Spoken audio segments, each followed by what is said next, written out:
It's going live now. It's going live. It's going live. Oh, live Yeah, already. so feel It free to is? invite people. Yeah, Ah, Okay. we're oh, live. we're We're live. live. We're live. Yes, we are live. We're live for the moment. Yeah. Oh, it's very Is it? hard when I don't even have another device to check Facebook. Anyway, it's all good. Okay, Well I've done got for two the devices on me. comments. I have two devices. Oh, so you let us know the comments, yeah? Yeah, I'll let you All know good. some of the comments. I'll let you know some Yeah, of the we comments. live, we live, we live, we live. New device. Mine's upstairs. So how's your day been today? Not bad, not Oh, bad. it's Mine's all been busy, good. but good. How about yours? Yes. Same. Mine was long. I just couldn't wait to get home. I tried to take a nap, but it wasn't happening at all. So I was tired you mentally, tried sleeping, but nope, didn't happen. Not By the you way, look happening. guys, quickly, just to ask, sorry to cut everyone. What's everyone's view and perspective from the incident Oh, at the Pete, Oscars? don't start knew that. that was That's going to coming. take us on another merry-go. I knew that was going to come yes, up. Patrick. So, girls say usually that's something that you guys Alright, will man. capitalize from and do a broadcast on. It literally just came out today. Yeah. So A if you give it a few days, I'm sure you guys can do something on the weekend. few days, it will be dead by then. Okay, do it in 2 days. Do it tomorrow, maybe. People I'm not gonna lie, capitalized my on it mind did already. go there, but I was thinking, how are we gonna juggle life and this? You know, you might see something. Keep your eyes open. You might see something. Yeah. Let's see what happens. It's a very interesting. To be honest with you, if I just put my little few 2 cents on it, I'm actually divided. I Right. wasn't initially. I was like, you go, Will. You go, Will. You did the right thing because obviously I felt like, yep, you got to do what you got to do for your partner, defend. Yeah. Right.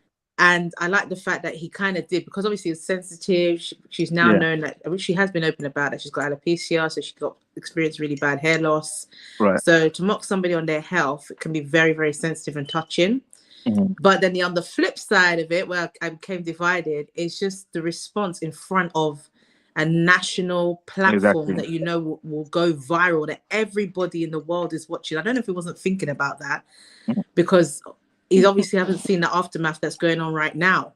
Mhm. And the slap was so dirty. You know when they call it dirty slap? Dairy slap. That Dairy, slap was double R. dirty. That wasn't no simple slap. That was a dirty, slap man. that I'm surprised he didn't even fall down. You know, Yeah. that slap was, and the way From he the composed waist, it was himself. like, you know, those smack fests. Those smack fests, the very strategic, professional slap. It wasn't Yeah. just a kapow. It was like, So Yeah. it was yeah, angling. on the flip side, in my opinion, like you just don't do that. He must have known that Chris Rock ain't gonna do nothing, or maybe he just wasn't thinking because some people would just they don't care if there's TV as well. The regular, typical man would have retaliated. I know, yeah. It could That's have why I gone believe it was staged. I was completely split left. 50-50, but then I thought to myself, hold on a sec. This is the You think it's Oscar Award. staged? No, I No, don't think it's the staged. Oscar Awards. I don't know of any of an award show that's on a higher platform, more prestige than the Oscars at all. So not one security guard even just came on stage to just be like, is everything okay? Or to break it up. Not one. So that's what made me think, you know what? And he just casually walked back to his seat and sat down. No one came to his call and said, okay, can we speak to you? It was like, you know. You really think? Nah. But Yeah. then I was No. wondering. I In didn't the, watch it live, at the so break. actually we only saw a bit of it. What happened afterwards? I didn't see it live, but I only saw the clips. Yeah, I only this is saw the the clips thing. So afterwards. Yeah. that's what we need to know. What happened? There must have been something that continued afterwards because the flow Yeah. from that slap. Yeah. We only saw a little bit, like when he said, "Don't talk about my wife like that." And he said, "Okay, Yeah. I'm not going to talk about her like that." And then after that, Mm. we didn't see something else must have transpired after that. There must have been some talks or something for people that were watching it live. They would have seen what else happened, how we moved on from that, All right. to know whether or not it's really staged or real. But I think it's real. Definitely. So enough with Chris and Will. Okay, yes. Let's do what we came here for. So Yes. hello everyone. Welcome back to Me Versus Me. I'm Patrick Nzonzi. I'm Hamed Madimba. And with us, we have two familiar faces who need no introduction. You know who they are, our favorites, your favorites. So I'm going to let them introduce themselves. They are is it 1/3 now? I'll still say 1/4. You know, there's hope. You know, some people just take a break and they come back. 1/4 of the amazing girls. 1/4. Say it. I'm going to let them say who they are. Even I thought it was 1/4. Or half, rather. Sorry. It's No, a weird thanks, one, isn't it? 2/3. Well, I'm Lady T. That's my name. It's been a while. I've not been here for a while, especially on Facebook on a live. It's been a minute. And I'm part of Kel Say It. We come here every now and then, even though, like I said, it's been a hot minute. But we come for trending topics, empowering people with wisdom and knowledge of all sorts, everyday life. And that's one of the reasons why we are here, for a very hopefully impactful conversation. I believe this is a part 2 of something that I wasn't in last time, but hopefully I can put my 2 cents here and there. But that's me. Hi, everybody. Hi, everyone. I'm Anda Slays, 1/3 of Girls Say It. What do I have to say? Well, you guys will find out soon enough. Let's kick off and let's get into it. Let's kick off. Okay. It's gonna be lit. Yeah, it's gonna be lit. Okay, cool. Now, obviously, it's called the forbidden questions. Forbidden in the sense that certain things seem like a taboo. Certain questions, like, oh, don't ask those type of questions. But however, I'm a firm believer in knowing what you are getting yourself involved into, whether it's an organization that you're going to be a part of, whether it's something that you're going to invest in financially, or even a relationship. Yeah, it's always good to know what you're getting yourself involved in. So last time, which was in February actually, just before Valentine's Day, myself, Pastor Herman, and the Slays, we went through a few topics, we went through a few questions, and but we couldn't go through them all. So hence why we believe that we need to do a sequel, and we believe that Lady T needed to be in the building and represent. Otherwise, it just wouldn't be right. So she's here today, and we're going to kick off. So Pastor Herman, do you want to kick it off with some of the questions? And Pastor Herman, he's fiery with his questions and very controversial. Me? Warning. In a good way. Moi? Oh, Lord. Okay, no, I mean, no, thank God for today, and I think it is very important when we come on this series to discuss, forbidden questions in relationship, because these are real life issues, we might laugh and joke and everything, which is good, and it helps also, but these are real life issues because everybody, even if you're single now, you're going to be in a relationship very soon, I assume everyone is looking to get married, and there are certain things that sometimes we don't want to ask or we don't want to discuss because we think it's going to offend the potential partner, or even I don't want to ask because I'm scared that I might lose him or I might lose her if I ask these sort of questions. Now, based on that, I'm going to keep it simple with my first question. If a couple that's dating, the relationship is fresh, but then let's say I'm the guy, I will tell the woman in advance that, listen, with me, I don't like personal questions, because I can get upset quickly when I have personal questions. So if you want us to stay together, let's keep it light, but I still do want to be with you. And then let's say 6 months, 7 months, 8 months, we are still together. But then the lady is scared to ask certain personal questions because she keeps thinking, I don't want to set him off because I don't really like him and I don't want to lose him. Is it right for the guy to do that? And what does it do to the girl's insecurity also and self-esteem for somebody to feel as if they're working on broken glass? That for me to keep the person, I have to be careful the kind of topic I raise up. And also, so it's 2 questions in one. Also, for me to say that, for the guy to say that, does that show insecurity also? For me to say that, does it mean that I'm insecure, I'm controlling, or I'm just insecure and I have also fear of losing relationship? How would you guys see it? Yeah, that's a good question. And it's something that happens quite a lot in relationships. Now, when it comes to the average woman, an average woman would love to know her partner like inside out, and of course that comes with a lot of questions to really dig. And that's why when a woman finds that a man may be stepping out of line slightly, or he's moving almost like he's moving sideways, so she thinks she's going to be inquisitive and ask questions. We're very questionable beings, is what I'm trying to say. So we love to dig where we can. Now, when a guy blocks that, for me, it's almost like a red flag. Almost. Yeah. Yeah, I'm trying to be careful with my words. To be honest, it is a red flag. But I'll say almost like the only reason why I'm saying almost like a red flag is because I'm going to come to the reason of why I feel men probably act like that sometimes. And I know from the side of that, it could potentially be because of trust issues. So sometimes men, I would believe, find it hard to trust women, to trust what they will do with that information, because we as women are known to be chatterboxes. We're known to talk a lot. We're known to run away with that information. And even when they say, oh, no, it'll be between me and you, trust me, babe, that's not going to go anywhere. We know that, or men tend to know that women love to chat. There's no, without a shadow of doubt. And usually there will be that one person that we may say, oh, yeah, you're going to relay this information to my bestie or who's closest to me, and tell that person, oh, don't tell anyone. And that person will now tell somebody and say, oh, she told me this, but don't say anything. Yeah. Before you know it, it's gone round. It's gone viral already. And I think men know that about us. It is a bit of a weakness when it comes to women. So I know that potentially a reason why a man may not say it at the beginning is because he's watching to see what kind of woman am I dealing with here? Can I trust her with my information? Because men don't tend to chat like that. I do wish that they could be more open, because to be honest, sometimes when they're like that from the beginning, they're even like that at the end anyway.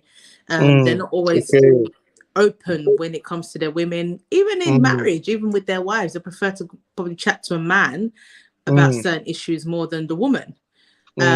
Why? I really don't know. But I believe for initial stages, yes, mum may want to watch the woman that they're dealing with. They want to make sure that, okay, this woman, is she really riding with me? Or can she run with my information? Is this going to be long lasting before I can entrust some sensitive parts about me to her? Because if anything was to happen, she has this on me. She could be spreading details about me that I would not want anybody else to know or to be out there. So I do get that. But at the same time, when your relationship is progressing, it would be perfect if a man could be or get to that point where, right, I can lay everything out, my emotions, how I feel, just like women do, and be able to talk. Every woman would love a man that can speak his mind, just like most women speak their mind. But you guys tend to block it off, and I feel that sometimes it's because you don't want the woman to see your vulnerable side. You don't want to come across as weak. There's a bit of an ego side to that as well. That weak, strong men don't talk. Weak men talk too much. Oh my God! Almost we call it like an okra in my family, in my country. So we and it's almost like you're gonna be, instead of being a man, you're almost like a woman.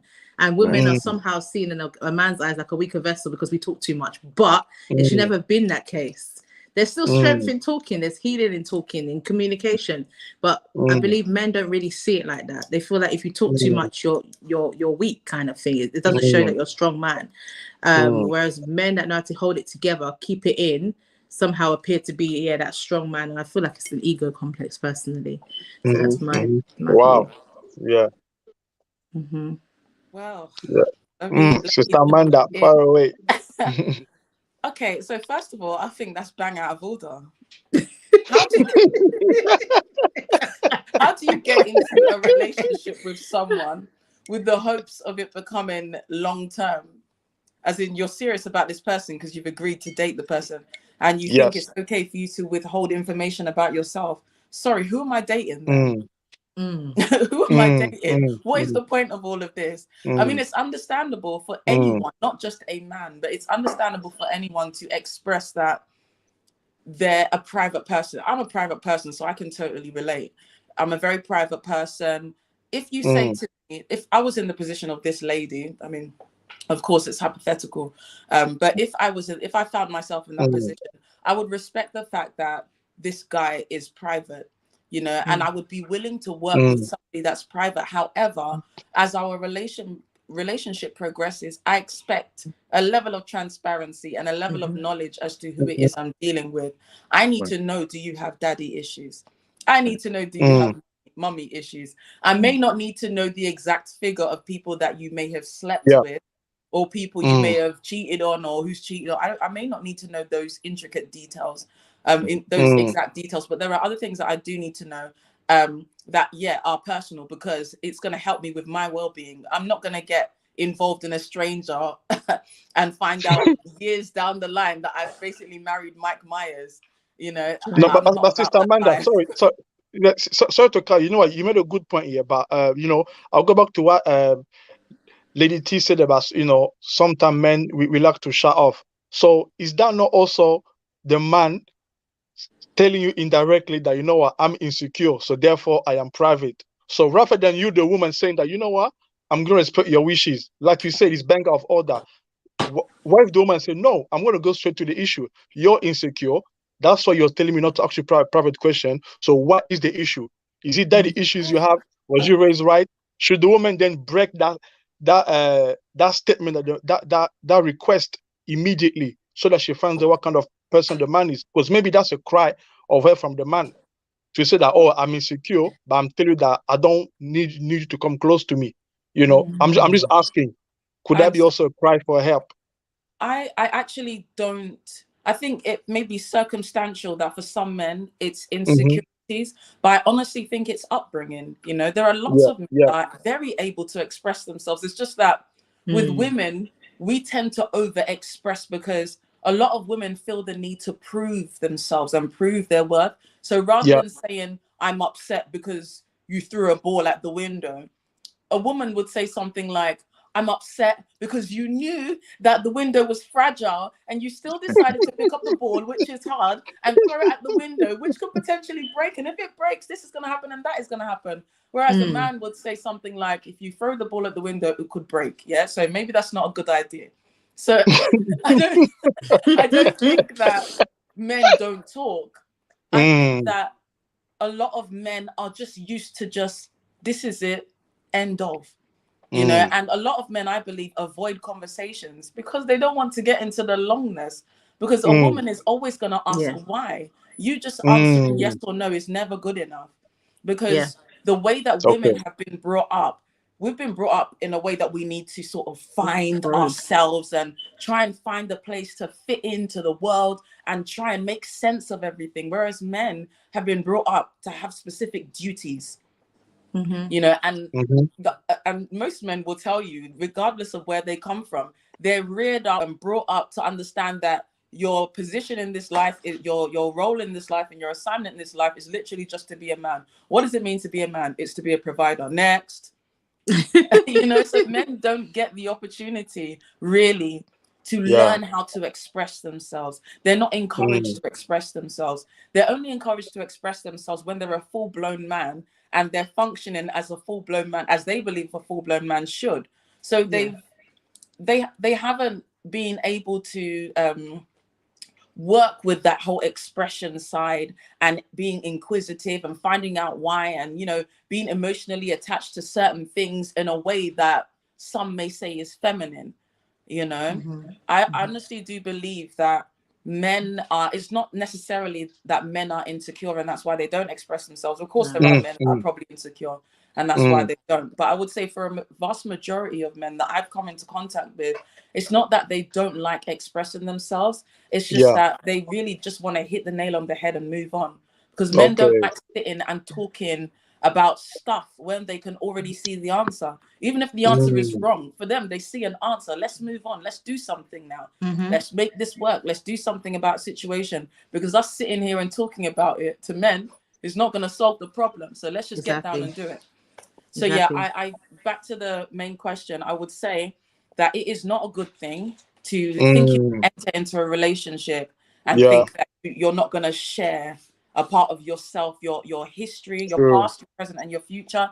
That makes no sense. And I feel that if you are a man or a woman and you think that you're ready for a relationship, but you have issues communicating about yourself and allowing people to get to know you, then you may need to rethink about whether or not you're ready to share your life with someone. Because sharing your life with someone means you share your life. That means what's happened. That means what's happening. And it also means where you want to get to.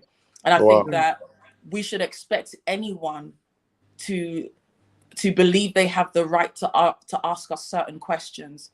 We also have the right to withhold our answers. We don't have to answer every single question, but we have to expect someone that we want to have a relationship, even if it's not a personal relationship. Anyone that we expect to have a relationship with, we must allow them to get to know us. Otherwise, we're all wasting our time here. Exactly. Wow. Yes, well packaged. Anything else you want to add, Lady T? Yeah. There was something that was on my mind actually as she was speaking, and I was also gonna add to that and just say that I think another issue that is there as well. I feel like the men don't trust the women in their answers. It's like if you tell us something, it's almost like, what's she gonna do with it anyway? What's she gonna do for me? It's not like she can solve my problem. Yeah. I noticed that men that are able to express to their women are men that know the woman has the potential to solve the problem. For example, a guy may be broke or not have money, and if he knows his woman's got money, he's gonna try his luck and test her and see, is she gonna give me money if I ask her for it? Because she's got it, so she's got a solution. But why am I gonna tell her if I know she hasn't got it? There's no point in me telling her. I'd rather go and tell my boy, who might be able to help me with this tricky situation. And I also think another reason as well, depending on the circumstances, is that they sometimes feel that the woman might use it against them. So rather than being a solutionist, she might be nagging about it or say, yeah, well, you're that way because you didn't do this or because you didn't do that. You see, I told you about that before, but when you don't listen to me after what I confronted you with, but look at you now. So I think that's another thing, because men don't like women kind of telling them the truth about themselves. They don't want to hear that from a woman. Most times they can hear it from their boy or their man, but once a woman starts hitting those soft spots and using certain things against them, they're like, nah. I think that's another reason why they withhold information that they shouldn't necessarily do. So sometimes they're right, because women respond differently depending on the woman. Some women will use certain things against you to straighten you up and tell you, well, I told you that before, but you didn't want to listen. Some will say, well, you're a man in it, so you should have done this and you should have done that. You know, what are you doing at your age? What have you been doing all these years before I came along? Someone will tell you straight, and some will be like, oh, you know, I understand where you're coming from, babe. How can I help you? So I think for men, they want to observe what woman am I dealing with here. And some guys, they will still stick in that relationship when they know they've got a fiery mouth woman, or a woman that speaks the truth or says it as it is. And I think those are the ones that they tend to be a bit more skeptical about releasing information with. If it's a bit of a softy spot, they might be like, okay, this one will probably actually help me out, so I don't mind speaking to her. But this one, she's going to tell me about myself, so I'll rather withhold that information, you know, for now, for the time being, because I'm not ready to hear no truth from her, because I know she would just cut me. You know, there's some like that. So it really depends on the circumstances of what they want to share. I'm going to be extra and come off the back of that as well. So yeah, I totally agree with what Lady T says. But again, it's circumstantial. There are men, I believe that men that have issues with women who are very strong, and I say very strong because we know the women I'm talking about, they have no filter. You know, and those women need work in whatever capacity they need work or help. But then the truth is that there are men that actually want women. I mean, I've seen some men that if you see the wife, the way this auntie talks, you'll be like, how does this guy manage? But some men like it. I don't know how. I'm not a man. I couldn't tell you. But, you know, there are some men that like it. But yeah, I was going to say, actually, that some men have that fear because, again, of past traumas and past experiences. Maybe they've dated someone who in the past was a blabbermouth, you know. But again, in order for your current partner to get to know you and understand what you're about, you need to share that information so that they know how to communicate with you, how to communicate with your friends when you're around, you know, that kind of thing. And again, going back, mummy issues. There are some men who are brought up by women that, you know, the only way that they understood to discipline their children is to embarrass them with their mouths. You know? So this is again another past trauma and experience that some of these men have, and they're holding on to, and they're using that to end.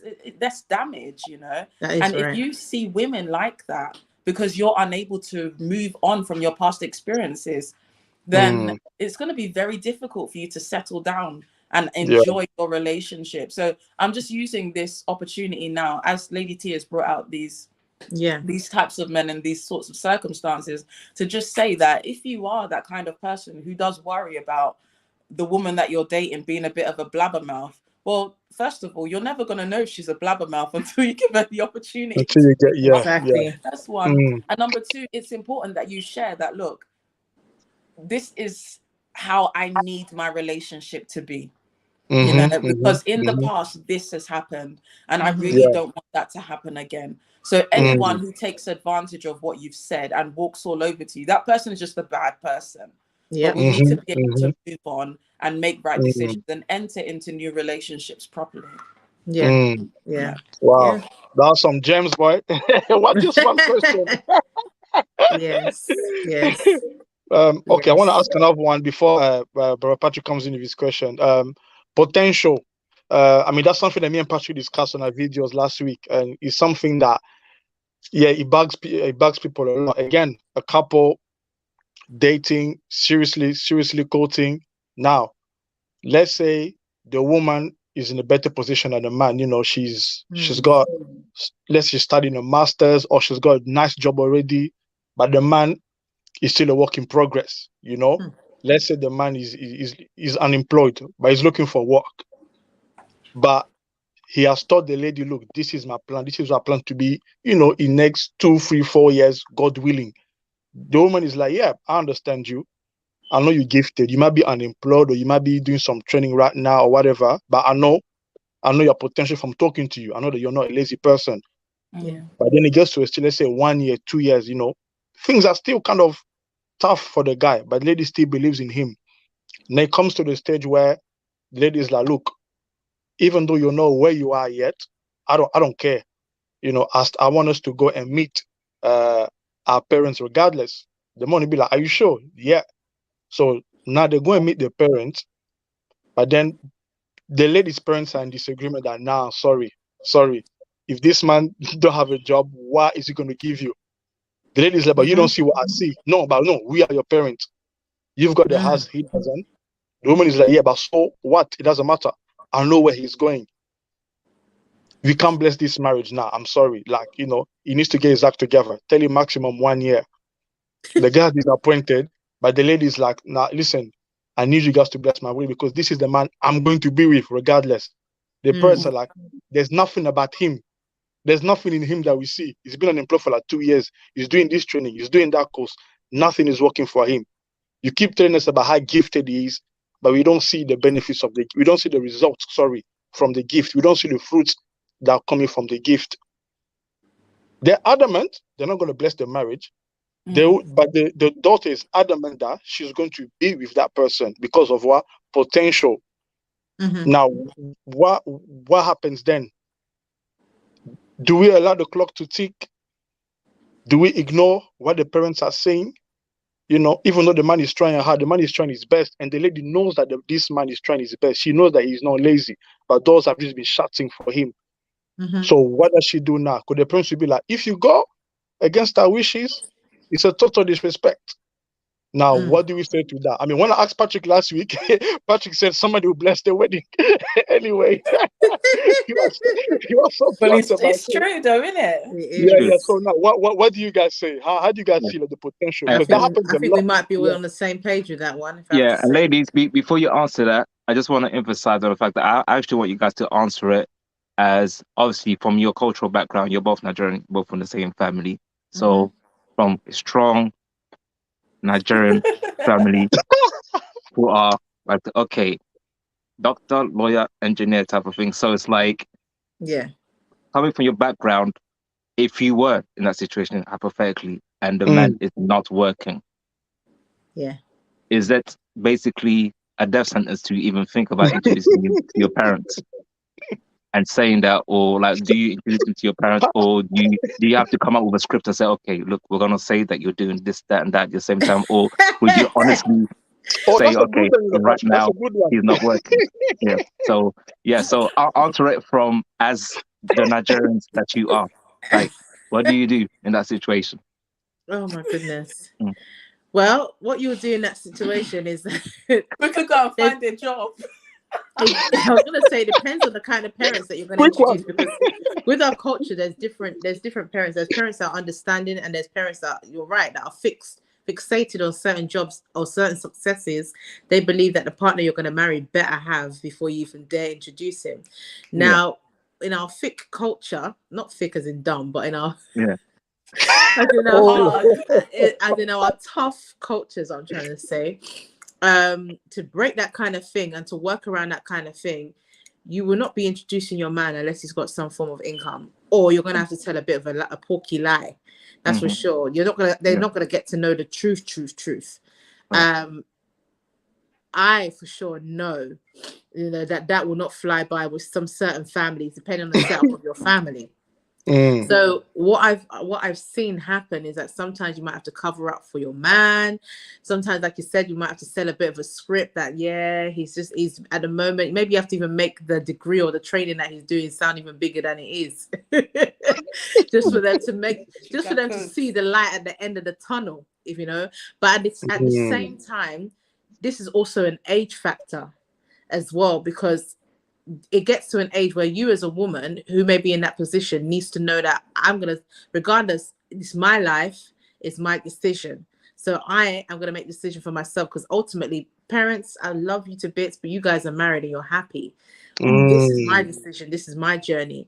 Now, the younger part of our Nigerian will try to listen to their parents and come to a compromise. The mature part of a Nigerian, depending on where they've been brought up, especially if they've been brought up here, will probably stand up for themselves and tell them, excuse me, it ain't happening. A Nigerian back home they're more controlled by the opinions of their parents. The ones here, yes, okay, their parents have a say to some certain extent, but because we've been a bit more, I've been careful with my words, but I'm still going to say it, because we've been a bit more enlightened and a bit more exposed, we know how to work around our parents in the sense that we have learned to be more independent. Whereas in Nigeria, there's a system where your parents tend to help you out.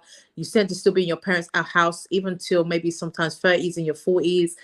They're still paying for things for you. So they have a bit more of a control. But if you're in a setup usually where you've got your degree, you're the one that's working, that's a taste of freedom almost to what your words can carry.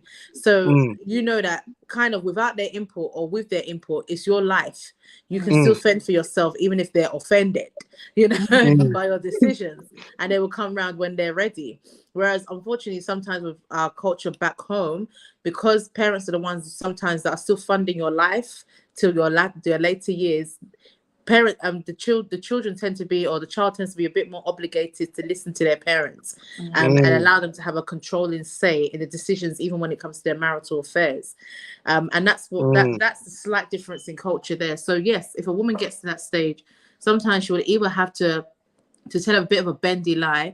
She would literally have to sell her man, like she's selling it in front of the debt. Was it what do they call it? I've already forgotten. When you're selling a business proposal, in front of the judges. Oh, the dragons. The dragon's den, innit?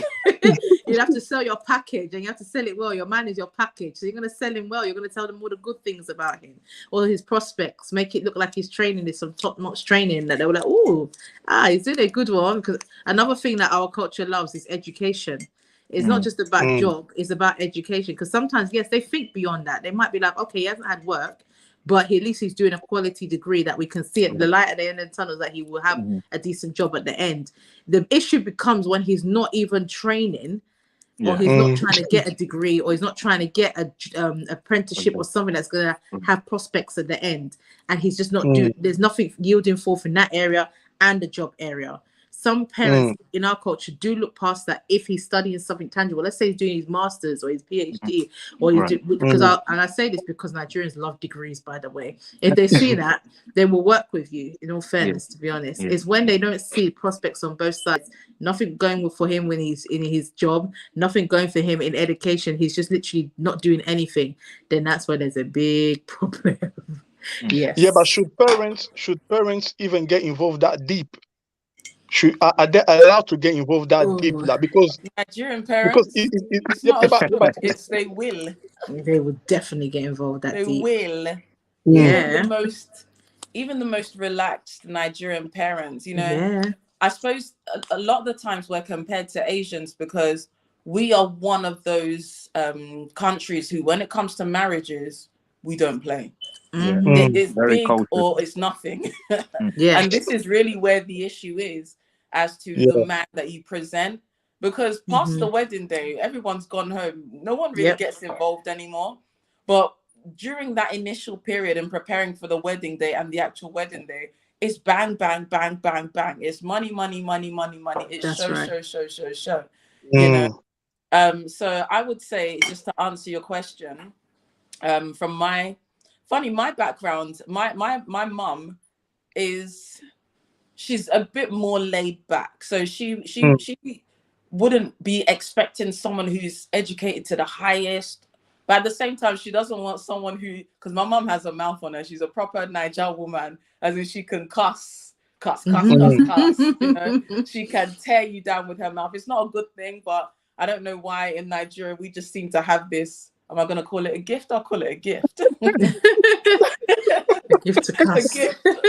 Yeah, we just seem to have that talent somehow, where you're able to correct someone's brain with your mouth. You don't even need to whack your children. You will undress them and scatter their mind with your mouth. That's enough. My mum has that kind of mouth. So even if she doesn't expect someone who is like a superstar or is highly educated, she would make it very clear that she doesn't want someone who isn't at least earning something, making some sort of money. Okay, the guy's dreaming. He believes he can become this. Okay, but what's he doing now? Exactly. And but it's the lady's choice, the mother's choice. The way you said it, she doesn't want. It's deep, you know. Trust me, it's deep. This is another point I was going to make, actually, that I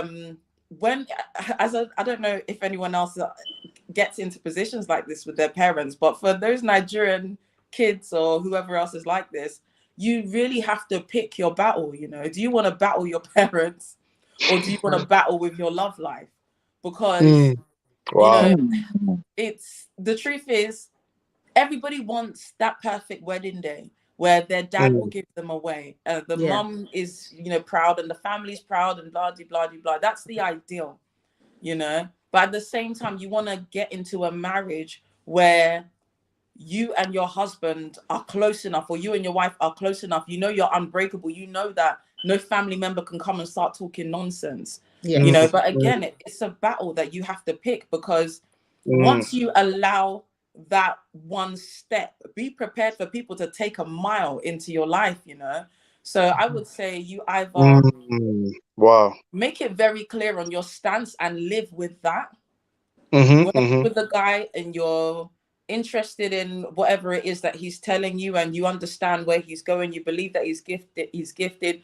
Part of you picking your battles is also realizing that if it doesn't work out with him, and if he hasn't really thought his plans through, then that's a burden that you just have to bear. That's part of picking your battles, you know.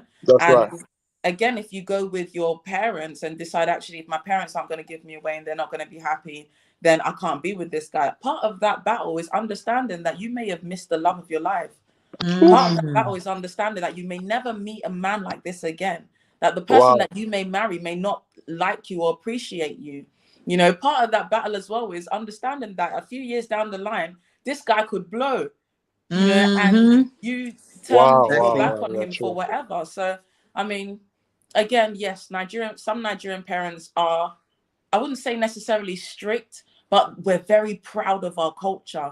We're brought up to be proud of our family. You can't just, even if you have nothing, even if you're poor and you literally only have bread to eat every day, you will eat that bread in your house and nobody will know, and you will still walk out proud.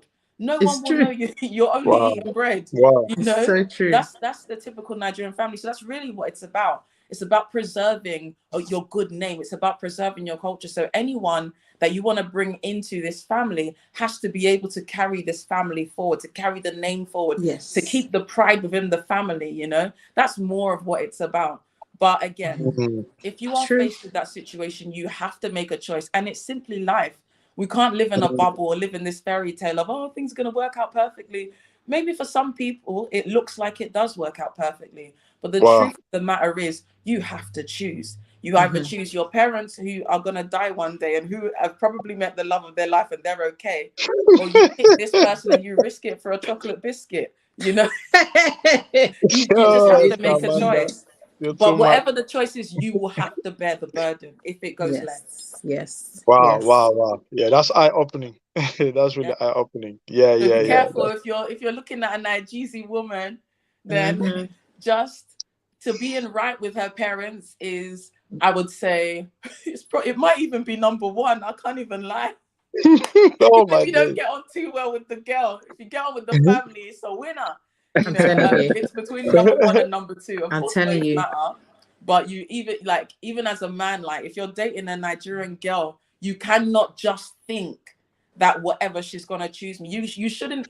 Ideally, you shouldn't try and put her in that position, especially if I you are agree. seeing that the family are an issue. Yeah. The best thing that you can do is just explain, look, this is what I'm comfortable with. And if you can't manage that, then we have to reevaluate our decision and let her make a decision to leave you. Yeah. You know, you have to be very, very careful because Yeah. the family thing really is a big deal. It's It a huge really deal. is. And Yeah. you really can't separate it with our culture, no matter, like Manda said, no matter what status your family is. They're so family driven and name driven Yeah. that they will call all sorts of prophets, apostles, Holy Oh. Ghost, Holy Ghost Oh my prayer warriors gosh. to destroy that relationship Oh, if you no.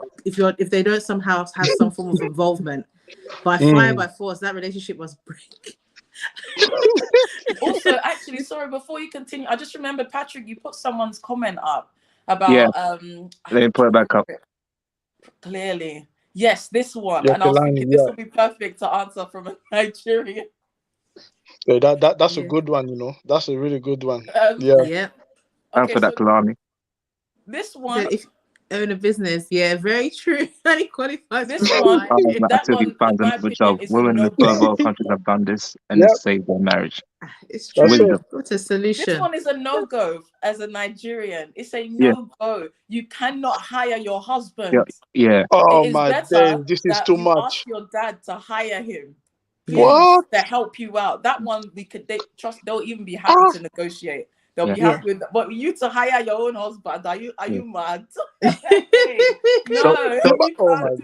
let me ask This this is a question. lot. This Let is me a ask lot. this question. So, would it be fair to say that sometimes tradition can be morally incorrect because of how biased it is, because of the seeing things through the lens of tradition can be morally incorrect, even though the intentions of the parents are good?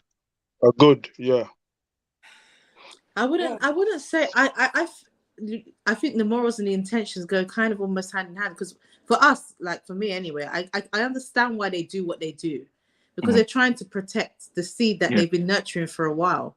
And even from their experiences, they might have seen from people around them how marriages have failed in the long run because certain things were not put in place from the foundations. Like bringing into the home and you don't have any form of where your finances are going. After a while, it can bring really troubling times into your 100%. relationship. 100%, if the other person is working and the other one's still trying to find his feet, after a while, you Yeah. guys will be headlocking, because even the woman will start to lose respect for the man. The Yeah. man will start to disrespect the woman because she's doing better than him, and he's going to try and be spoiling everything for her. Almost, it happens in relationships quite strongly when she's trying to be successful and ambitious, and because he's not there, he's going to be doing everything to be fighting her against that. And nobody wants to see their child troubled because of a man that made poor life choices. So I understand why sometimes they do that, because they're trying to protect. They want you to have a marriage where you'll be happy, because they know that once you're married, there's not much they can do, because you are going to be in that house with their husband, and they see that.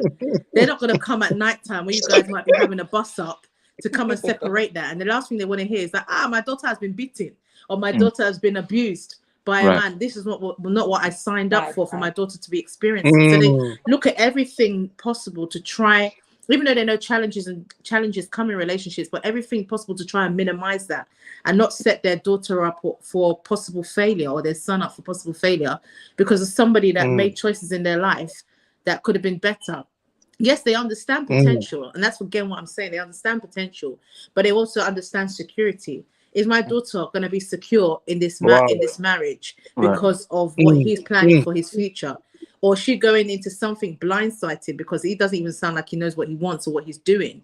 So they're going to protect that by as much. And yes, there's times where God graces you, or you might even fall into luck. But sometimes that luck is literally mere luck, because it doesn't always go that way. So they love to see that, okay, there is prospects that at least it's almost like a plan B. There's a fallback plan. If anything was to happen, we can see that he's going to have this job as some form of security. Right. He's not going to be leeching off my wife, because remember, there's no parent to be paying your bill when you enter that house.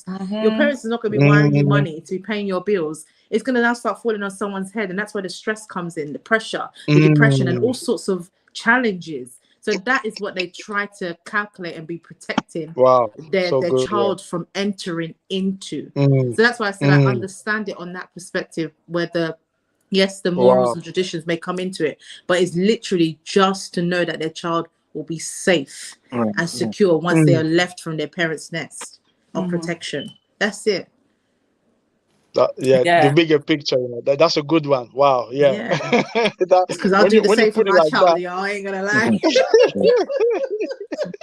I mean, the thing is, though, it is still tricky. I mean, I don't know. I don't think that tradition in itself is wrong. I don't think that the morals behind the culture or the tradition is wrong. I think that based on different experiences, people have different ways of interpreting things and communicating things, conveying messages. So whilst someone would say to their child, for example, don't go out because it's late and it's dark and anything could happen, another person might decide to turn an alarm on next to the door so that if anyone opens that door, they know that someone's gone out. You know, there are different ways that we try and convey a message, but we're saying the same thing. I think that let's not make this Nigerian parents thing, because we don't want to scare people. There's nothing wrong with Nigerian parents, but I would say people that are very into their culture and their tradition, like Lady T says, it's all about protecting and preserving, you know. And whilst there's nothing wrong with that, wanting to protect and preserve, there also can be issues with it, and the issues being that we live in a bigger world than just the family, you know. So when you don't mingle and mix and expand, you end up missing out. And of course, the world is changing day by day by day. If you continue to confine yourself to what you know, then eventually you're gonna get left behind. I mean, we're at a time now where, I mean, it's so funny because doctors, wow, amazing, and they really are amazing. Engineers, amazing. Accountants, amazing. But here we're talking about crypto people now. We're talking about social influencers. You're talking about people that have a billion followers. Jeff Bezos. We're talking about the Facebook guy. I can't remember his name, but I don't know why. I can't pronounce it. That's why I don't mention it. I can't pronounce it properly. What's his name again? Richard Branson. These guys aren't qualified to whatever, but this is the mouth I used to talk to my mum. I'll be like, yes, you're saying that I should not date anyone that isn't educated, but if I bring you Richard Branson, will you cry? Will you not be telling them how much dowry you want, you know? So yes, the culture is there to protect, but I mean, even it's another difficult thing is that when you are overbearing as a parent and you're very strict about your culture, even your child becomes what we call in our society a Dundee United. That is that's a dunce. That is someone who doesn't know anything. Like, you put them somewhere and they can't figure it out because they're so used to being wrapped in cotton ball. They're so used to having things done for them. They're so used to what they know that if you put them out into the world, they cannot thrive. We call these people that are not sensible, people that can't think for themselves. We call them a Dundee United, a dunce, a blockhead, you know. You can see I'm just like my mum. But yeah, you know, as I said, there are good things about wanting to preserve your culture, wanting to be proud of your family and preserve your family name and all that. But there are also bad things, you know, and as a parent, you need to strike the right balance and understand the risks that you are taking in not allowing your daughter or your son to enter into a relationship with someone who's different from a different level. I mean, there are people who, for example, grew up from a single mother parenting background. And then you've got the others that grew up with both parents. The experiences that someone from a single mother background would have experienced will be wildly different to the one that had both parents. You always find that the people who grew up with one parent tend to be very independent. very driven. They're not easily distracted. They're used to being brought up in a way where they have to do this, they have to do this. There's no debate on that. Whereas you have those that had both parents, which again, there's nothing wrong with. It's amazing. You know, they tend to be a bit more relaxed because they've always been supported on quite a few different ends. And when you bring those two together, you know, you bring these two different people from two different experiences and backgrounds. Imagine what they could achieve when they work together. Imagine the voids that they could be filling in each other's lives. You know, imagine how powerful their children will be. You know, because you've got on one end the parent that drives the children and makes sure that they fulfill their potential, and on the other side you've got a parent that nurtures and brings up and supports the children from all around. So, you know, I do hope that one parents look at this situation and think we can actually benefit from this. And then if you are a child or someone who is going to marry in this position, again, you got to pick your battles.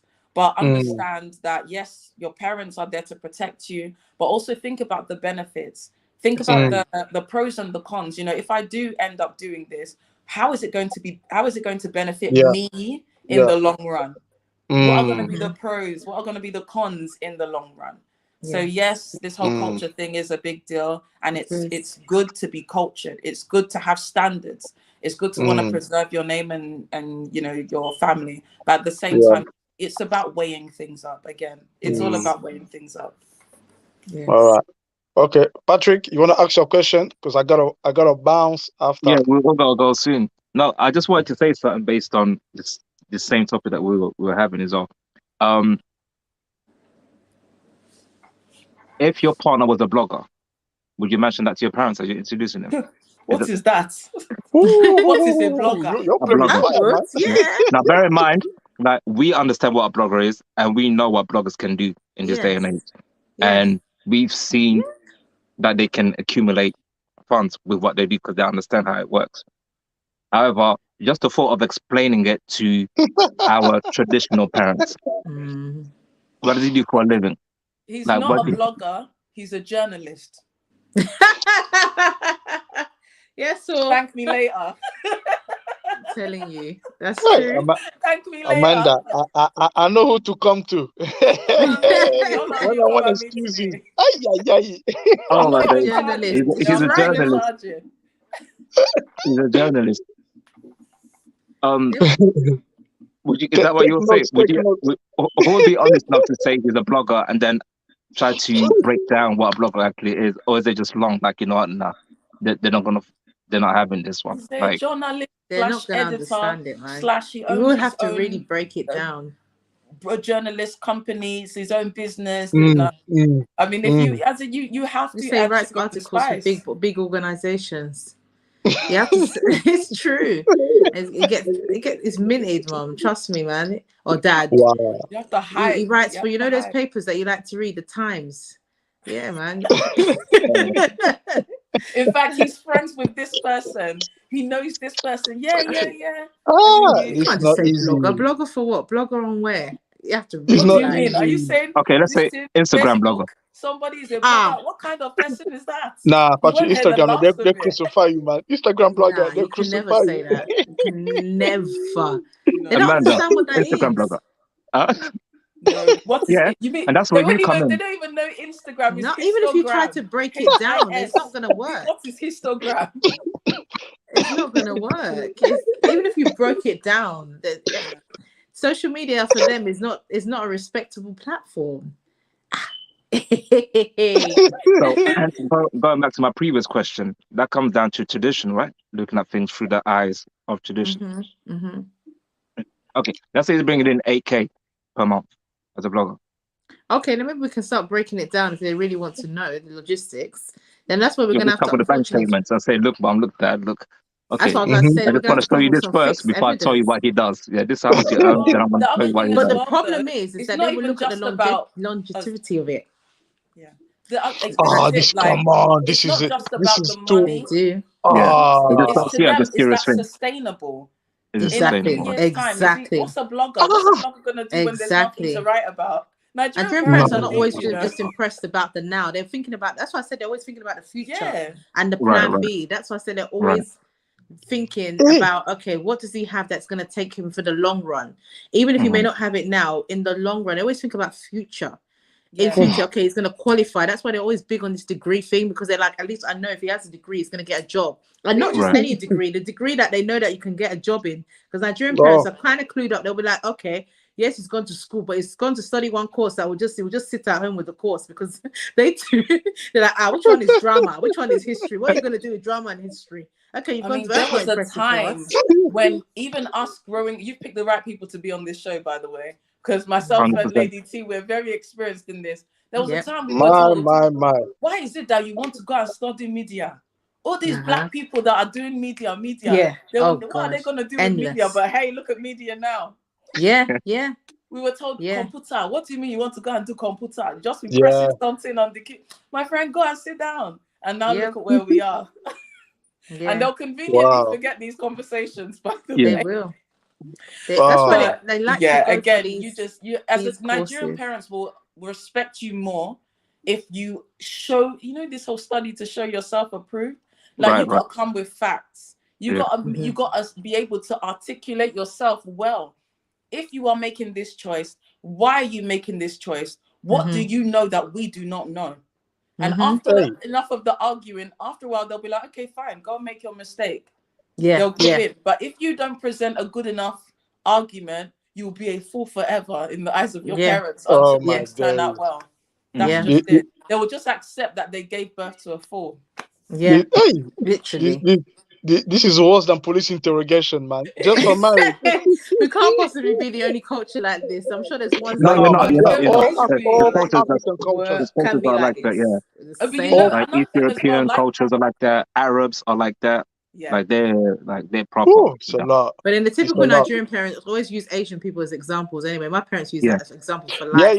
My country be like the Eshans. I'm like, that's all African families. Always using them as examples. But another thing like Lady said, sorry, just when she touched on the degree and education, just to throw this in before I forget. A Nigerian parent would not mind. Well, no, we're not saying Nigerian parents. Some Nigerian parents, the ones that we are speaking about specifically, would not mind if you brought them someone that is currently working in Tesco's, as long as they have, like Lady T said, a good degree. A good degree, because they will accept the fact that he's struggling to find a job. Maybe he needs a bit of help or whatever. So at least he's trying to make ends meet. At least he's responsible. He's working in Tesco. But if you bring someone that only works in Tesco, it's not never. It will never. If you bring a manager of a whole department and he has no degree. Well, even Tesco manager. Oh my God. So would you say that the degree speaks more volume than the actual job, would you say? Huh?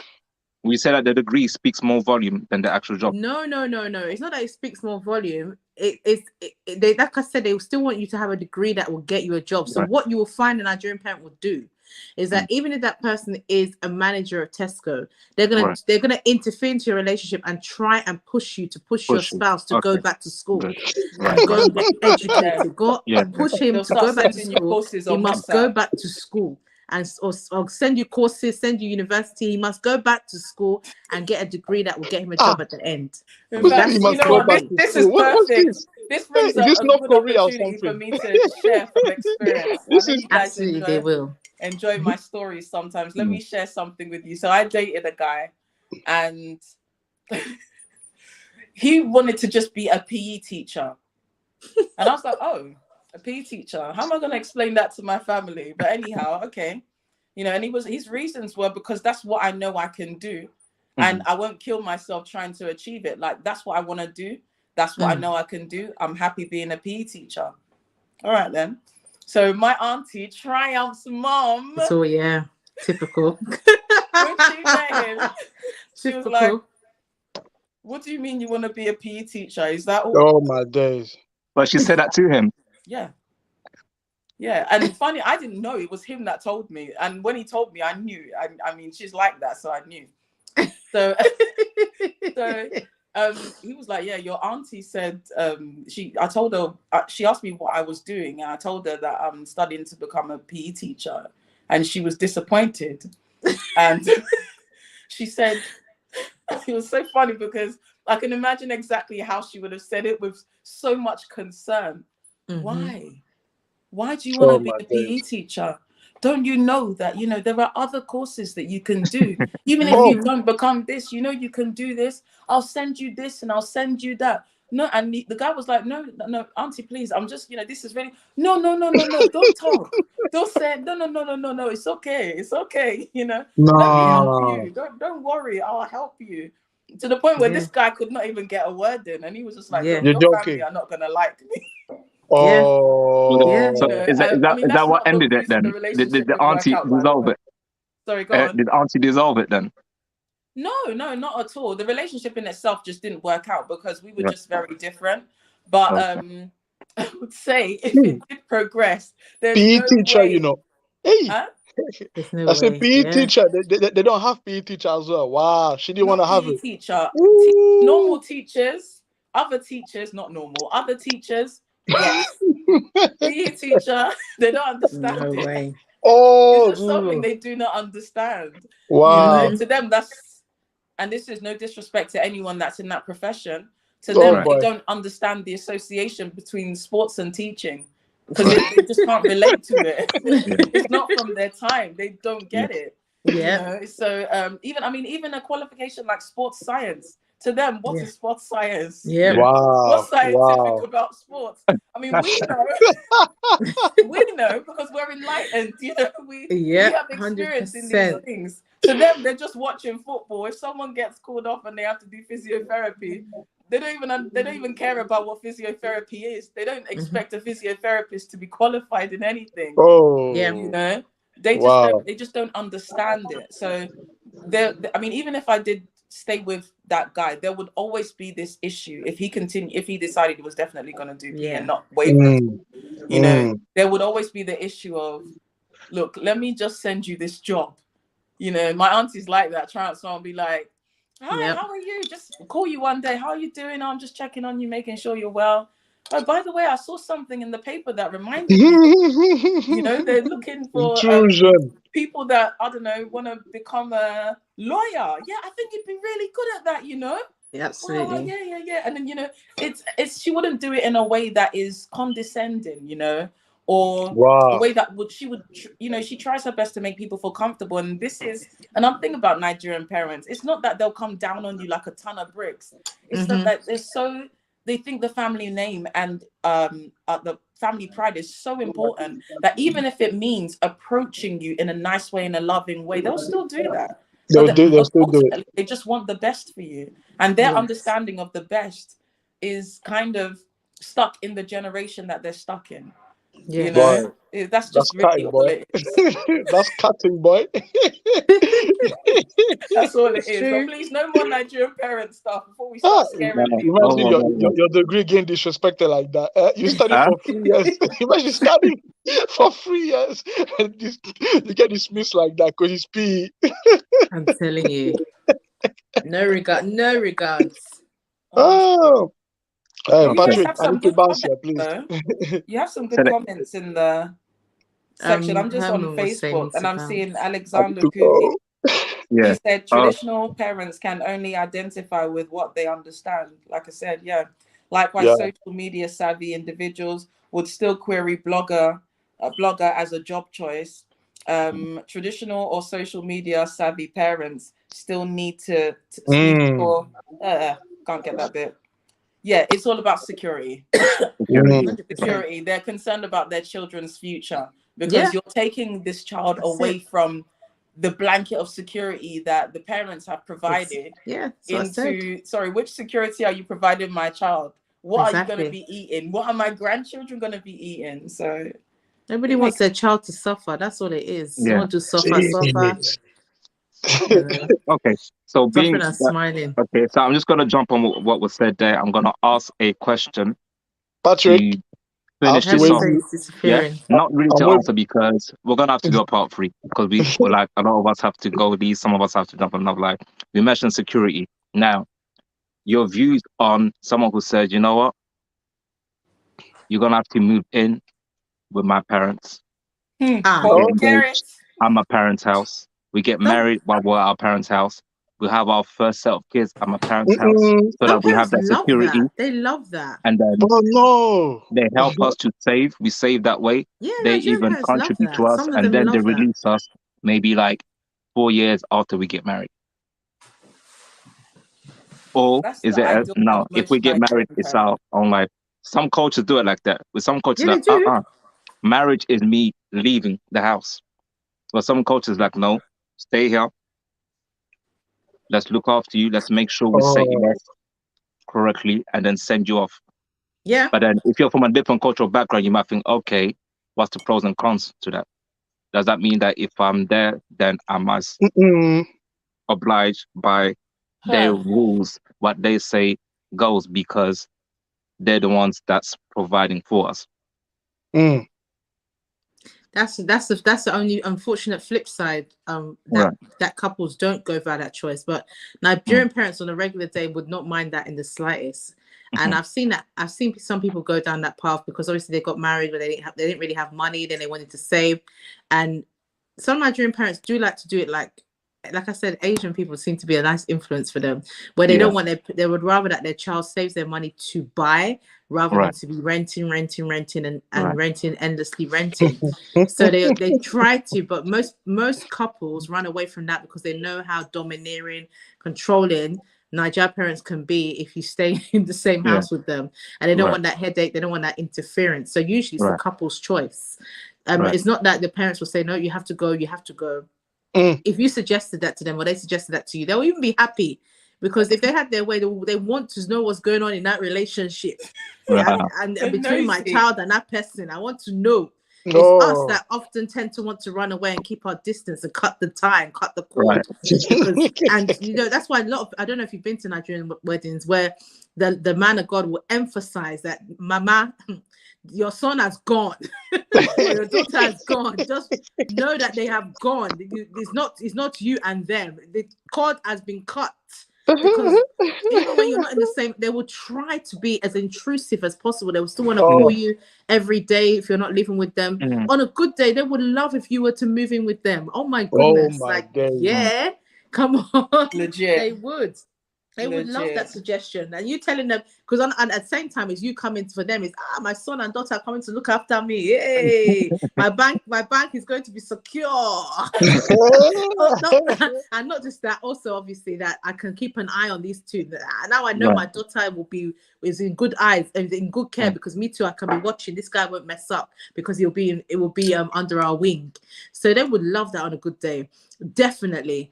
But it's the couples that make the choice that, no, I'm sorry, I'm not living with your parents. Like, especially the man, he wouldn't, for him, that's like a shame. He would rather you go and rent a one room and you squeeze yourself with one room with other tenants than to go and move into his girl's parents' house. You're having a laugh. That's it, man. Never. That one is never. sentence waiting. And sometimes the woman as well, now they don't want to, because they know that our mother-in-laws, especially Nigerian mother-in-laws, sometimes it's typically expected that the mother-in-law will be a toughie, because they sometimes they're so connected to their sons, so they don't want to be getting into that war between son and between son and mother relationship, because this culture of ours is very dicey. There's this one where we know that sons and moms, they're like this. Most times they're like that. And then the woman, the daughter and the father are sometimes like that if the father is around. So the father finds it hard to let go of the daughter tie, and then the son and the mom tie. Oh my God, that one is even the worst. That's why they said that women most times will be like, I am not moving in with your parents. And the husband, most times he will say no, because of ego, mainly because of ego. Whereas there have been some circumstances which I can say that I've seen where some guys have said, okay, I don't mind for short term, because I understand that, we don't have money like that. I don't have money like that as a man. You ain't got money like that as a woman. So let's move. Let's save some money. Let's buy our place. So they come to that understanding reasoning. I mean, but most people like to run away from that entanglement, because Nigerian parents can be very inner. Very, very inner if you allow them to be. Yeah, I would just add as well. Personally, I would just give advice at this point. If the parents own a huge house and you're going to have a whole wing to yourself, then we could consider that, you know. A As long wing. as the walk from their wing to yours is a minimum of 5 minutes, we're okay. Maybe even 10. That 5 is even too small. But if you're gonna be seeing each other's faces every day, let me give you a. I shouldn't be saying this, but I'm gonna say it. I just pray that the person never sees this video. Right. You know me, I like to come with stories and examples. So there was one example I heard of where someone moved in with their in-laws. And I don't quite know the exact reason that they moved in with the in-laws, but they moved in with the in-laws. And one day, while they moved in with the woman's in-laws, and one day whilst the woman was out, the man was cooking, and the mother-in-law came downstairs and she looked at the guy's plate, and she saw that he had made himself some eggs to eat. And she said, sorry, how many eggs are on that plate? She checked and she saw that this guy had prepared 6 eggs. She wowed him across the face, mate. Straight kapow, Will Smith kapow. And the reason she kapowed him across the face was because my guy fried 6 eggs in her home. Like, she was not happy that the guy was eating like there was no tomorrow. So it sounds ridiculous. It sounds crazy. But when you end up living with people who are very controlling, whether they're your in-laws or whoever, be prepared for any kind of madness to happen. Exactly. It's that serious. It could be as simple as you not putting the cap on the toothpaste properly. It could be as simple as, I don't know, God, I hope it never happens, but let's say you forget to flush the toilet properly one day, and it's the mother-in-law that comes in behind you. You will never hear the last of it. You know, so again, like I said before, you've got to make choices, you know, and you've got to make the choices that you know you can live with.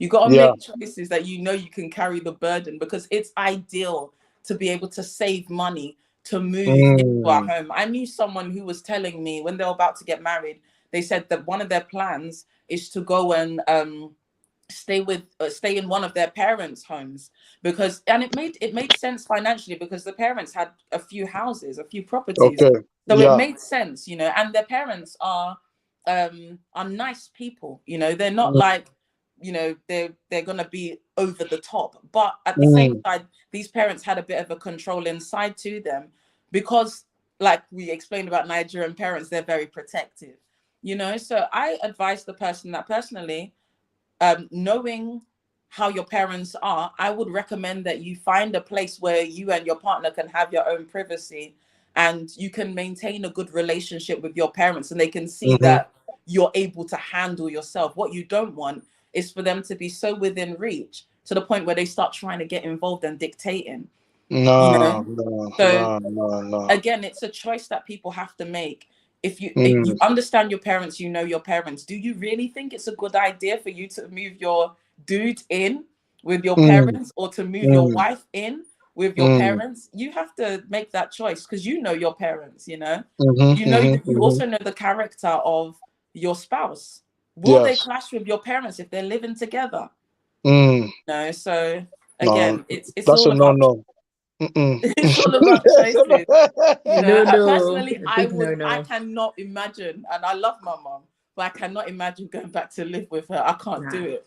Because Madame has her own wahala. She has her own that I grew up with, and I don't want to remember. You know, there's some things from your childhood, like for example, the way your parents handled the lack of doing the house chores. When you live by yourself, you wash the plates when you decide to wash the plates. You're not going to wash the plate when there's only one plate in there. Even the parents don't do that. But if you move back into your parents' house, one plate in there, and you know already. What was Chris coming? You know, so they'll start telling you, did you change your bed sheet? Why are you asking me if I changed my bed sheet? Oh my goodness! I'm married, you know? Have you hoovered the floor? Oh my goodness! This is it. This is it for all these things. Unless these parents are rich enough to like not even be checking on you that well, and again, you're in a completely different wing. You have house helps or cleaners or cooks. Then you guys can live together and live separate, you know. But if you're not able to do that, then especially some of these parents, when they're like, it's me that's helping them save at the end of the day. So You see, that's always it. be You're done. If you want to reminded. stop like that, you're done. You're done. As a man, you lost your authority when that happens. So forget that. That's finished. You know, you can't say nothing now. You'll always be seen as though they're doing you a favor for sure, and it will remind you. Oh, every day. You sleep with one eye open. As in, you know. Oh my goodness. Yeah. I mean, I would personally recommend that anyone that has protective parents, not that you leave them, but just find a balance. Find a way to maintain your independence and at the same time respect them and reassure them that you got this. Yes. Of course. I agree. Anyway, any final thoughts? I don't know where Patrick has disappeared to. He's disappeared though. Maybe his network. You come back in, we'll be gone when he tries to log back in. Any final thoughts? Disappearing since. Any final thoughts on relationship? How generally, respect? In general, how should we approach courtship? How seriously should we take not just courtship, but what we spoke about now, the parents' opinion as well? How do we respect the parents' opinion? How do we use that as a motivator, especially for us the men? How do we use that as a motivator to really push and really do what we have to do before we face this barrage of bullets that will come from the in-laws? Because you guys have really opened a lot of eyes today. So what would you advise men in that situation and the women as well? And then we can close. I mean, in terms of general relationship and courtship, and more in relating, of course, to what we've discussed today, both for the man and the woman, the general consensus is that you both need to know what you're doing. And when I say know what you're doing, in the sense of what you're both going to bring into the relationship, because I don't know how it is for the man, depending on the culture of the man as well, because culture does affect relationship to some extent, especially when you're trying to win over your wife or your husband. There are going to be external influences. All this will just elope and go. It don't run with any Nigerian culture. That elope and go, you can elope and go, and you're still coming back to get married. As far as they're concerned, you will go and nullify that one. That one is the void marriage. That's not the real thing. If they're not involved, it's not a real marriage. So obviously depending on the culture, and even when there is, for example, the man is from a different culture, the woman's from Nigeria, so long as the Nigerian person is involved, they don't care. That guy needs to succumb to the woman's culture as a Nigerian woman. But we're just talking about that's why I said general relationships. You need to know who you're dealing with. You need to know your own background, the kind of person that you are, the kind of people that you have around your family, because family to some extent will be involved. I know you make your own decisions, you make your own choices, absolutely right. But for the sake of the wedding, the sake of peace, if you want in your home, you need to somehow carry your family along, at least for the sake of the wedding. Then we know that, yes, you are left on your own and you're journeying. But at the same time, see the pros in all of this, because there are benefits. The benefit is that people I believe that most parents have their child's best interest, or the good ones anyway. Not the ones that, especially that sometimes in our culture, they're doing it because they want to see what they can get. We do have this system of pay your dowry, but let's see how much we can tax from the man before you go, so we too can be rich. But I'm talking about the good ones who know the principles of marriage and understand. They just want their child to be secure. They want their child to have a good level of security, and protection, of course, is very important for them, because they know that is what's going to water your marriage. And that's why I said know what you're doing, know exactly what you're bringing in, because in the long run it's going to start to show in your marriage, whether there are cracks or whether the foundation is solid, and that's why it's very important that the foundation of your marriage is built properly, because at the same time you don't just build from that, but where there's cracks, then you're going to bring in problems that could have been avoided. So one of the things you want to do is kind of have your plan B. Yes, God will lead you and he opens doors for you, but you don't know when those doors will open. So try and have at least a job, I would say. There's all sorts of educational things out there now, and I believe that education is not just about a degree, it's also about training and other courses, but something that will at least make you money in the long run. I know sometimes people will say money is not everything. Well, to me, I'm giving you my own little counsel. When it comes to marriage, especially in this day and age, it carries a lot. It does count for something, because I'll tell you what, we got bills to pay, we got food to eat, and then when the children come, that's an additional pressure when it comes to childcare, all the realistic factors that will start introducing itself. So if you think it doesn't count, when you get married, you will know that it definitely counts, because you are on your own and no one is going to be wiring money to your savings account. No friend, no family is going to be doing that for you anymore. If anything, they're going to be expecting you to be sponsoring them from time to time. And all those people that never used to ask you, can you contribute to one family function or the other, will now start asking and say, hey, you're independent now, you've got a family of your own, I need you to start contributing to this burial or this wedding or this event that we're having. All the things you used to escape, be prepared. You are, when you're in there, you are now a full-blown adult like they were. And that's when you start to appreciate, my mom tried for me, man. My dad tried for me, because I didn't even know this is what they were doing. Because sometimes, you know, we get carried away. We have a bit of a spot nature until we now start living in those shoes and still now start seeing real life issues. So you want to get certain things like literally nipped in the bud for the sake of peace, for the sake of reducing the problems. Yes, challenges come, sometimes they're inevitable, but why would you want to purposely bruise your hand and enter challenges that could have been avoided? So you want to be smart, you want to get it right and build right. In the circumstances of the man, like you said, if he's not been working for 2 years, okay, that's fine. People sometimes lose their jobs, but then the future could be bright for them. See what he's doing. And even if he's not doing anything, how much is he willing? Make sure, though, that even if he says, I'm going to do it, I'm going to do it, make sure he is started before you think about walking down any aisle. Don't live in the facade of false promises or fake promises, because people are very sweet with their mouth. Mouth is very easy to talk. I'm talking right now. Anybody can talk, but how many people can do, and how many people can also finish? So you need to see, is this a guy that starts something and usually completes, or have I seen him as somebody that just talks and then he starts something but he never finishes it? So be careful. That's what the courtship is for, to really assess each other, not just to ask questions, but to see the action in the answers, because anybody can answer questions for you to hear what they want you to hear, but you need to assess, what is he actually doing, what are his steps? Some people, yes, we all believe in dreams, and we have dreams, but how is he working towards these dreams? Has he been talking these dreams for 5-10 years? Sometimes, yes, dreams can take 10 years or 20 years to materialize, but what are you doing at the moment? What is our safety net? Are you hard working? Okay, fair enough. Yes, we were talking about Tesco manager. Right, but if you're going to stay in Tesco management and you're not planning to further yourself, you're not doing a side course, it shows me that you're a bit comfortable in that area. Like, am I going to have to wait for us to get married, and then we're now going to be battling how I can influence your mindset and get you to change your mind for removing yourself? Nobody wants extra trouble on their head, because remember, 2 becomes 1. So that guy's responsibility now becomes your responsibility, and your responsibility becomes his.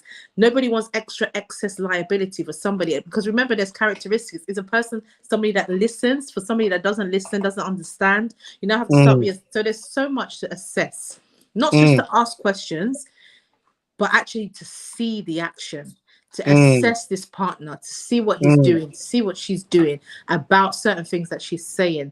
Then only then should you be considering walking down the aisle, because I know we're in a generation now where people really want to get settled. They want to walk down the aisle before the certain age, and there's a lot of pressure around that. But trust me, it's not about the when, it's about getting it right. I really believe that. My parents used to say that a lot. Get it right. It's not just about rushing, because some people can rush in very well and rush out. That's why it shocks a lot of people these days when they're like, what? They were only married for 2 years. Yeah, they were married for 2 years because there were some cracks in that foundation. They didn't get right. All they wanted to do was be able to post on the gram and be like, hey, I'm married, yo, and everyone to be like, congratulations, congratulations. Very easy for people to say that. When it comes crashing down, people never forget that. So don't think, because that's not goals. Don't start thinking and be looking at, oh wow, oh, she got married, but and then some people do have bad belly. Oh, well, she got married, let's see how long it's gonna last. Block all of those influences out. Focus on what you are getting out of that partner. And I know some people are like, yeah, but it's not about what you can get from somebody. It's not about using people. No, I'm not talking about using people. I'm still talking about what you are bringing into the table, because there is a bit of exchange. It's not using, it's an exchange of knowledge, exchange of wisdom, and working together and building something perfect. So get it right. Foundation solid is important. Yeah. Mm.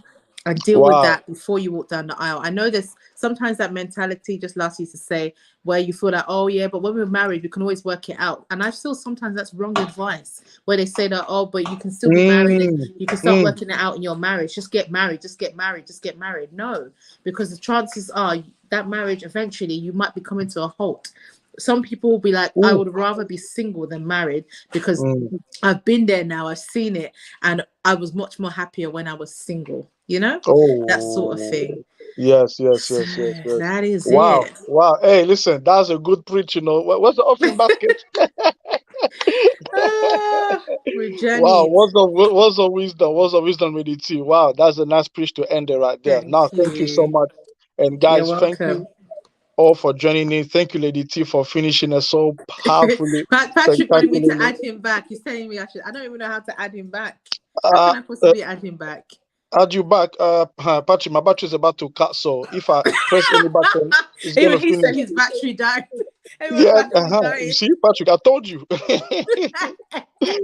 Anyway, guys, before I get cut off, I want to say thank you, Lady T. Yes.